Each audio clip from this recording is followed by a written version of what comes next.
መለዋወጥ የሚፈልግ ገባሽ? አንቺን የሚሰማሽ አንቺን የሚከተልሽ እንደዚህ ሳይቆነጠጥ መልስ መስጠት ላለብሽ ሰው መልስ መስጠት ያለብሽ ይኸውላችሁ እሷን የምትሰሙ እሷን የምትከተሉ ወይም እሷ የምታደርገውን ነገር የምትደግፉ ሰዎች ሳትቆነጠጡ ያደጋችሁ ናችሁ። በቃ ቃላት አጥቼ ነበር ዛሬ ምርጥ ቃል አገኘሁ። በቃ ሳይቆነጠጥ ያደገ ነው።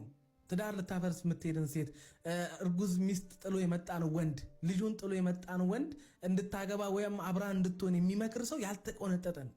ትክክል ነሽ። በቃ ያልተቆነጠጠ ደግሞ ገና ሪሌሽን ውስጥ ራሱ ያለ አይመስለኝ። ወንድ ራሱ የሚያውቀው አይመስለኝም። እኔ ወንድ አይደለም ነገሩ አማርኛቸው ራሱ መከራ ነው። ኮመንት ሲጽፉ በቃ ምንም ልረዳቸው አልችልም። ምክንያቱስ አልተቆነጠጣችሁም እና እኛን ቆንጥጣችሁ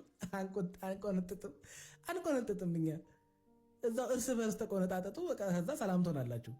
ምን መደገፍ ምን ማውራት እንዳለባችሁ ታውቃላችሁ። ተቆንጠጡ። ከሄርሜላ ከኔ ጋር ስለመጣች ገብቶሃል። እኔ አንተ ከሄርሜላ ጋር አይቼ ካላቅም ፕሮግራም ቦታ ስትሄድ አይቼ አላቅም። የሆነ ቦታ ላይ ስትሄድ አይቼ አላቅም። ዛሬ የምን ፕሮግራም ተገኘና ነው አንተና ሄርሜላ የምትሄዱ? እሺ እንደዚህ ይደረጋል። ያው እንግዲህ ሄርሜላ የሩታ ተቃራኒ አይደለች። ምንም ገደል ማሚቶ በላት እኮ ሄርሜላ ሩታ ያደረገችውን ነገር ሁሉ በተቃራኒው እሷም ታደርገዋለች። ትናንትና ያው ፕሮግራም ምናምን ተብሎ ስለተዘጋጀ እሷም እንግዲህ ፕሮግራም ምናምን ብለው የሆነ ነገር ሊያደርጉ ይሆናል። ሌላ ምን ያደርጋሉ? ሰበብ አጧ። እኔ እኮ ግራ የሚገባኝ አብርሃምን ነው ያፈቀርሽው ሄርሜላ ወይስ በሩታ ስለምትቀኝ ነው እንደዚህ እያደረገሽ ያለው? በጣም ትፈልጊዋለሽ መሰለኝ የእሷን ቦታ። አሁን እሷ ሚዲያ ላይ ያላትን ስም እሷን የሚከተሏት ወይም ደግሞ እሷን የሚወዷት ለእሷ የሚከራከሩላት ሰዎች ምናምን ካየሻቸው የሆነ የተማሩ ደስ የሚሉ የተረጋጉ ምናምን ሰዎች ናቸው፣ እናቶች ምናምን ናቸው። አንቺንስ ያልተቆነጠጠ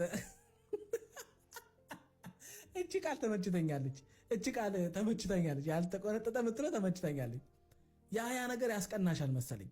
እሷ በአንድ ጊዜ መታ አይደለም እሷ ይህንን ክብር ሚዲያ ላይ ያገኘችው። በነገራችን ላይ ሩታ ይሄ ሁሉ ሰው እንደዚህ ሊወዳት የቻለው በአንድ ጊዜ መታ አይደለም።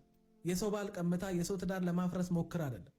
አንድን ወንድ ልጅ ስኬታማ ለማድረግ ከጎኑ ቆማ ብዙ ነገር ከሱ ጋር እየተሰደበች ለሱ ብላ ቤተሰቦቿን ጥላ ብዙ ዋጋ ከፍላ ነው ሰዎች ይሄንን ጥንካሬዋን፣ ይሄንን የዋህነቷን፣ ይሄንን መልካምነቷን፣ ይሄንን አፍቃሪነቷን አይዘው ነው ሩታ እያሉ እስከዛሬ ድረስ ከጎኗ እየቆሙ ያሉት።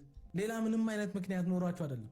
ስታጠፋ ጥፋቷን እየመከሩ እየገጸጹ ገበኗን እየሸፈኑ እዚህ ድረስ አብሯት የቆሙት የመጣችበትን መንገድ የከፈለችውን ዋጋ ስለሚያውቁ ነው። ዛሬ ላይ ኪስ ሲሞላ ጉንጭ ሲሞላ መሪ ሲጨበጥ ምናምን ነገር አሪፍ ኑሮ ሲመጣ ነገሮች መደላደል ሲጀምሩ የማይሆን ስህተቶችን መስራት፣ መሀላቸው ክፍተት መፍጠር፣ የጓደኛን ወሬ መስማት፣ ለሚስት ጊዜ አለመስጠት፣ ትዳር ውስጥ የተፈጠረን ችግር ለመፍታት ከመሞከር ይልቅ ጥሎ በመሄድ ምናምን ነገር አብርሃም ብዙ ነገሮችን ያሳየን እንጂ የመጡበትን መንገድ ብታቂ ኖሮ እንደዚህ አትሆኝም ነበር።